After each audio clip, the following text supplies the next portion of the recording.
I watched the first episode of two new TV shows, and I'm here to tell you whether they're worth watching. Make sure to follow me for more recommendations in my TV Taste Test series and let me know if you've seen either of these. Starting with the new Prime Video series Sterling Point, this follows this young girl who inherits this Canadian island from her grandfather who's recently passed away, and she goes there to learn more about him and her family history. I loved the vibes of this. I love like a small town coastal TV show or movie. Think about Widow's Bay from earlier this year. I just love the vibes of that, and this definitely doesn't have the same horror elements, but has that like small town coastal vibe.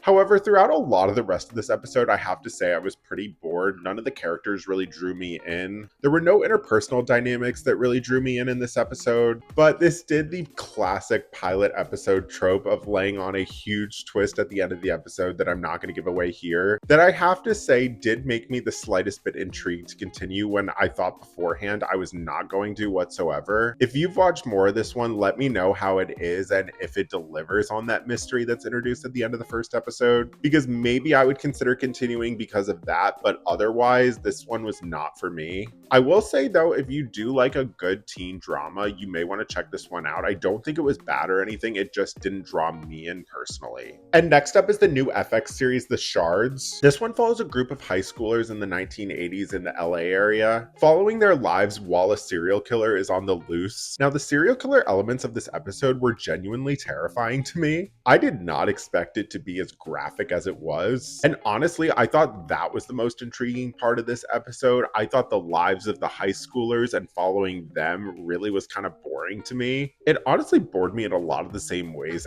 as Sterling Point, except I felt like this was a lot like campier and more over dramatic, but the characters just didn't feel like interesting people that I really wanted to follow. However, because of the crime element and I really enjoyed the visual aesthetic, I would maybe consider continuing with this one, but the fact that it's Ryan Murphy tells me that it's only going to get weirder and weirder from here, and that I may just want to cut my losses and stop now. So even though it had elements that I felt like I could latch on to, I'm not sure I could wholeheartedly recommend this one.